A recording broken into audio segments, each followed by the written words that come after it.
여러분 안녕하세요. 벌써 목요일 저녁이 되었네요. 오늘도 이스라엘의 12지파 중에 세 번째 지파 우리 함께 살피면서 은혜를 나누려고 합니다. 오늘의 본문은 창세기 30장 14절에서 18절의 말씀입니다. 제가 읽겠습니다. 밀 거둘 때에 르우벤이 나가서 들에서 합한 채를 얻어 그의 어머니 레아에게 드렸더니 라헬이 레아에게 이르되 언니의 아들의 합한 채를 청구하노라. 레아가 그에게 이르되 내가 내 남편을 빼앗은 것이 작은 일이냐? 그런데 내가 내 아들의 합한 채도 빼앗고자 하느냐? 라헬이 이르되 그러면 언니의 아들의 합한 채 대신에 오늘 밤에 내 남편이 언니와 동침하리라 하니라. 저물 때에 야곱이 들에서 돌아오매 레아가 나와서 그를 영접하여 이르되 내게로 들어오라. 내가 내 아들의 합한 채로 당신을 샀노라. 그 밤에 야곱이 그와 동침하였더라. 하나님이 레아의 소원을 들으셨으므로 그가 임신하여 다섯째 아들을 야곱에게 낳은지라. 레아가 이르되 내가 내 시녀를 내 남편에게 주었으므로 하나님이 내게 그 값을 주셨다 하고 그의 이름을 이사갈이라 하였으며. 아멘. 네, 오늘은 세 번째 지파 이사갈 이야기를 하려고 하는데요. 오늘 우리가 함께 대했던 이 본문에 나오는 합환채라는 식물을 가장 먼저 주목하기 원합니다. 여러분 중동 지역에 가면 합환채라는 이 식물이 있는데 이건 의학적으로 여성들이 아이를 갖지 못할 때 이 풀을 쓰면 아이를 가질 수 있다. 이 민간요법 같은 것이죠. 그런 꽃뿌리가 있어요. 스토리를 보면 야곱의 첫째 아내였던 레아가 계속 이제 아이들을 낳잖아요. 그런데 둘째 아내, 비록 남편의 사랑은 더 많이 받았지만 아이를 전혀 낳지 못하고 있는 형편이었습니다. 그때 그녀가 라헬이죠. 지푸라기라도 잡는 심정으로 자존심 다 버리고 그 언니에게 합한채를 구한 거예요. 르우벤이 구해왔는데 언니 그 합한채 이번엔 나한테 좀 줘. 그 대가로 오늘 밤은 남편 야곱을 언니에게 보내드릴게. 이렇게 제안을 한 겁니다. 여러분 꼭 무슨 아침 드라마 보는 것 같지 않습니까? 성경은 우리 사람들의 모습을 전혀 미화시켜주지 않아요. 그냥 있는 그대로 우리들의 민낯을 그대로 전달해 줍니다. 그런데 굉장히 놀라운 것은 그런 우리들의 약점, 심지어 부끄러움까지도 우리 하나님이 다 보고 계시고 알고 계시고 사랑해 주시고 또 그것까지도 사용하셔서 당신의 스토리를 써 나가신다는 것이죠. 오늘 본문의 이야기도 사실 별로 아름다운 이야기가 아니잖아요.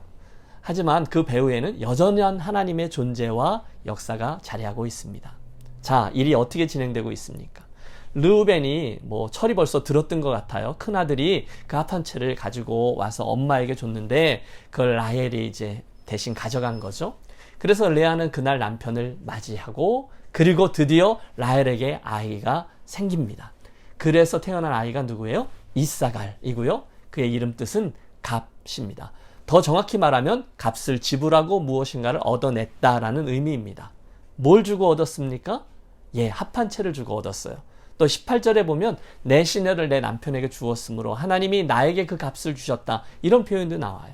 시녀를 줬고 아들을 얻었다. 결국 이 이사갈의 출생은 우리에게 무엇인가를 주고 얻어냈다. 이런 의미입니다. 그냥 얻을 수 없다는 거예요. 아무것도 거저 얻을 수 없다는 거예요. 거기서부터 이사갈 이야기가 시작되죠. 그리고 이사갈 이야기는 저 뒤에 넘어가서 아버지 야곱의 축복 기도에 나옵니다. 늙은 아버지 야곱의 유언과도 같은 축복 기도, 성령의 감동하심으로 그 말씀대로 되어지는 삶을 그 후손들이 살게 되곤 했어요. 창세기 49장 14절에 보면 그 이사갈에 대해서 아버지가 이렇게 축복합니다. 이사갈은 양의 우리 사이에 꿇어앉은 건장한 나귀로다.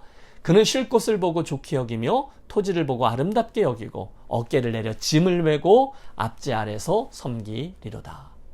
여러분 야곱의 축복에 등장하는 아들 이사갈의 별명은 양의 우리 안에 꿇어앉은 건장한 나귀라는 거예요. 여러분 무슨 이미지가 떠오르십니까? 일하는 거죠. 열심히 일하고 또 힘세고 건강한 나귀. 그렇다면 이제 여러분에게도 이미지가 생겼으리라 생각합니다. 여러분 나귀를 실제로 보면요. 작은 나귀들이 굉장히 좀 크거든요. 그리고 나귀는 고집스러워요. 그렇지만 잘 길들여지면 아주 우직하게 일평생 충성스럽게 일하는 짐승입니다. 특별히 양의 우리 사이에 꿇어앉았다. 어깨를 내려서 짐을 메고 섬긴다. 이런 표현은 자기 자리를 잘 지키면서 해야 될 일들을 충성스럽게 해내는 모습을 보여줍니다. 여러분, 하나님이 왜 이사갈에게 그런 별명을 주셨을까요? 그리고 무엇을 의미하실까요? 하나님의 기대는 무엇일까요? 저는 확신합니다. 하나님의 공동체에는 그런 사람들이 필요하다는 거예요. 별일 많지만 열심히 늘 꿇어앉아 충성스레 우직하게 섬기는 이들이 필요하다는 거죠.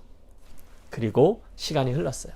그리고 이제 이사갈 지파가 이제 생겨난 거죠. 그리고 그들이 광야를 지나고 드디어 마지막 가나안에 들어가기 직전에 모세가 저들을 축복하죠. 신명기 33장 18절입니다. 흥미롭게도 모세는요, 스불론하고 이사갈을 붙여서 예언하고 있어요. 스불론에 대해서 일렀으되 스불론이여 너는 밖으로 나감을 기뻐하라. 이사갈이여 너는 장막에 있음을 즐거워하라. 재밌죠? 스불론은 나가서 일한다. 그리고 이사갈은 안에서 일한다. 아니 그렇게 될 것이다 라는 예언입니다. 여러분, 이 이야기를 우리들에게 한번 적용해 보죠. 저와 여러분 가운데는 여러 가지 사람들이 필요해요. 특별히 저는 교회 공동체 안에 있는 여러분의 모습들을 봅니다. 굉장히 여러 사람들이 필요해요. 어떤 분들은요, 교회 살림을 기가 막히게 하시고요. 어떤 분들은요, 사람들과 잘 교제하고요. 어떤 분들은 이름 없이 잘 섬겨주시고요. 어떤 사람은 손으로 섬기고요. 어떤 분은 무릎으로 섬기고요. 어떤 분은 비가 오나 눈이 오나 늘 그곳에 와서 충성스럽게 예배자가 됩니다.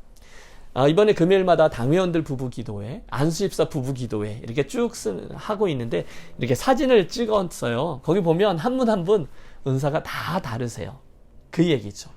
하나님은요, 스불론 지파에게 밖에 나가서 일하라 라고 말씀하셨는데 그 예언대로 스불론은 지중해를 통해서 밖으로 진출하는 지파가 되고요.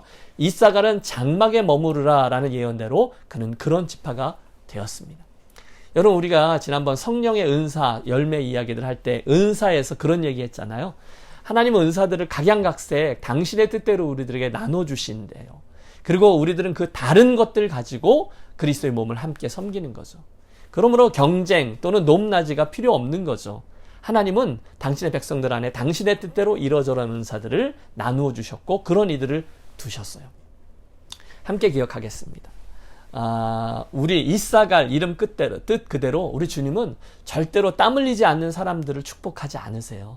그래서 성경은 너희가 일하기 싫거든 먹지도 말라 이렇게 말씀하셨고 무엇을 심든지 그대로 거두리라 말씀하셨잖아요. 그래요. 오늘 이사갈과 그 지파가 우리에게 남긴 영적 교훈은요, 여러 가지로 노력하고 수고한 후에 얻는 것, 그게 비로소 가치 있다라는 사실입니다. 값을 치러야 된다는 거예요. 땀을 흘려야 된다는 거예요. 상급도 그렇습니다.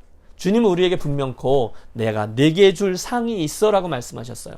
당신을 기쁘시게 하기 위해서라면 반드시 그분이 상 주시는 이심을 믿어야 한다라고 하셨습니다. 맞아요. 구원은 우리의 노동과는 상관없이 은혜로 주어집니다. 값없이 주어집니다. 하지만 우리가 그분께 받는 상급은 우리의 땀 흘림을 통해서 얻습니다. 고린도후서 5장에 놀라운 말씀이 있어요. 믿는 우리는 정죄의 심판을 받지 않을 터이지만 보상의 심판은 받을 것이다. 와, 우리들은요, 심판, 정죄해야 되는 심판은 아니에요. 그러나 시상대 앞에 선다는 거예요. 그때 주님을 위해서 열심히 땀 흘린 사람과 그렇지 못한 사람은 그 분량대로의 상급을 받게 될 거예요. 영광스러운 상급. 우리는요, 믿음으로 구원함을 받아요. 그러나 보상은요, 행함으로 받습니다. 야고보서의 말씀이 의미 있어지는 거죠.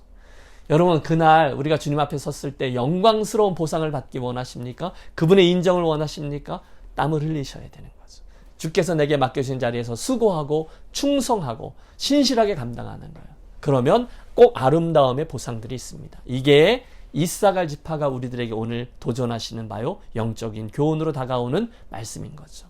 반드시 심는 대로 거둘 거라고 했어요. 육체로 행한 대로 심으면 육체의 열매를 거둘 것이고요. 썩어질 거죠. 성령을 위해 심으면 성령으로부터 영생을 거둘 것입니다. 지나온 제 목회의 현장, 그 여정에 보면 순간순간마다 아주 보배롭게 충성하던 분들의 모습이 제 안에 아름다운 추억으로 남겨져 있어요. 주님도 그걸 보셨을 거예요. 그런데 그때 그분. 그런데 거꾸로 생각해 보면 여러분, 그분들도 저를 보고 있었을 거예요. 김 목사님 그때 참 열심히 하셨지. 정말 최선을 다하셨지. 여러분, 그건 너무너무 아름다운 추억이지만 혹시 반대의 경우라면 어떻겠습니까? 아니, 우리 주님이 저를 바라보시던 시선은 더 기가 막히지 않겠습니까? 사랑하는 여러분, 저와 여러분은 오늘 하나님 앞에서 무엇을 심고 있습니까? 무엇으로 그분을 섬기고 있습니까? 주님과 주님의 교회를 위해서 우리가 무엇을 하고 있습니까? 얼마나 열심히 하고 있습니까? 여러분 봉사하고 전도하고 뭐 수고하고, 그때 저와 여러분은 이 이사갈처럼 값을 치르고 얻는, 그래서 주님 앞에 아름다운 상급을 얻는 분들이 되시기를 바랍니다. 구원은 은혜로 주어지지만 상급은 값을 치루어야 합니다. 오늘 저와 여러분에게 주님이 기대하시는 치를 값, 그 충성은 어떤 것입니까? 주님은 오늘 저와 여러분의 현재형 모습을 보시면서 저 친구가 값을 치르며 수고하고 있구나, 나를 위해 땀을 흘리고 있구나 라고 느끼실 만한 것들을 가지고 계십니까? 저와 여러분은 과연 제대로 하고 있습니까? 기도하겠습니다. 심는 대로 거두게 하시는 하나님 아버지, 오늘 저 이사갈 지파에 대해서 우리 함께 생각하며 귀한 도전을 얻게 하시니 감사합니다. 이미 얻은 구원 때문에 정죄함을 받는 그런 심판, 그건 우리에게 없지만 우리들의 삶을 주님 앞에 내어놓고 돌이키게 될 보상의 심판이 있음을 알게 되었습니다. 원하오니 오늘 그 이사갈을 얻기 위해서 값을 치루었던 레아처럼, 아니 라헬처럼 우리 또한 하늘의 귀한 상급을 바라보고 열심으로 주님을 섬기는 남은 인생 되게 해 주시옵소서. 그래서 우리 주님과 교회를 섬길 때 늘 기쁨이 있게 하시고 하늘에서 받게 될 부름의 상을 우리 소망하며, 정말 소망하며 오늘 이곳에서 열심으로 수고하는 우리 모두 되게 해 주옵소서. 귀하신 주 예수 그리스도의 이름으로 기도하옵나이다. 아멘. 감사합니다. 오늘은 우리 결단의 찬송 325장 함께 부르겠습니다.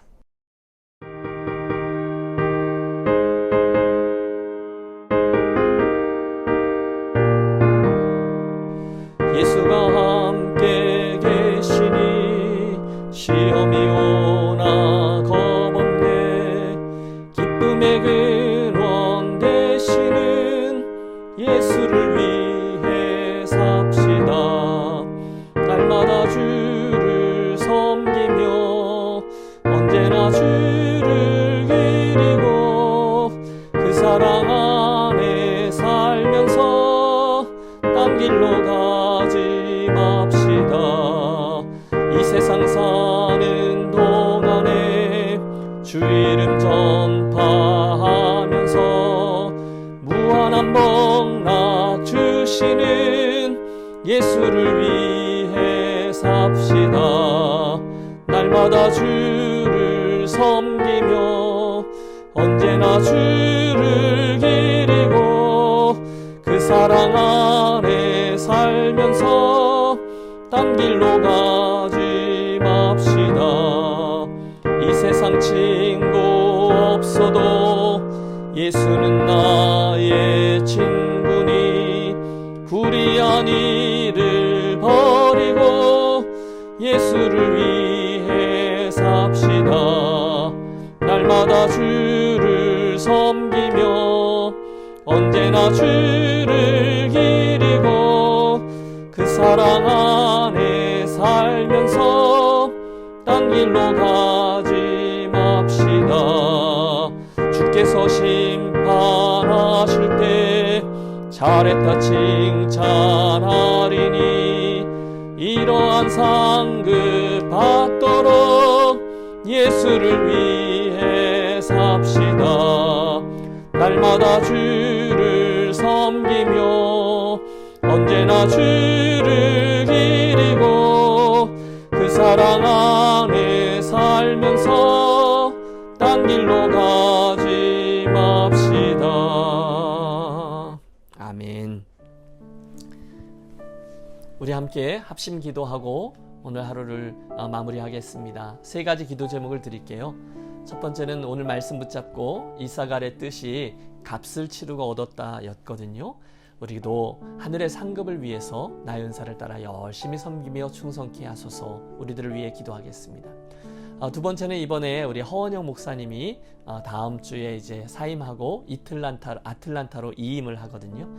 그 여정 풀타임 사역으로 이제 정말로 신실하게 섬겨나가는 종 훈련 잘 되게 해달라 기도해 주시고, 새로운 목회자들 또 하나님 우리들에게 허락하셔야 되니까 위해서 기도하겠습니다. 그리고 벌써 여름 사역을 위해서 나아가고 있어요. 교회 학교에서 열심히 준비하고 있는데 이 모든 여정을 통해서 우리들의 다음 세대가 잘 세워질 수 있도록 교회학교 여름사역 특별히 목회자들 위해서 함께 기도해 주시기 바랍니다. 우리 함께 교회를 위해서 우리의 인생을 위해서 함께 기도하며 나아가겠습니다.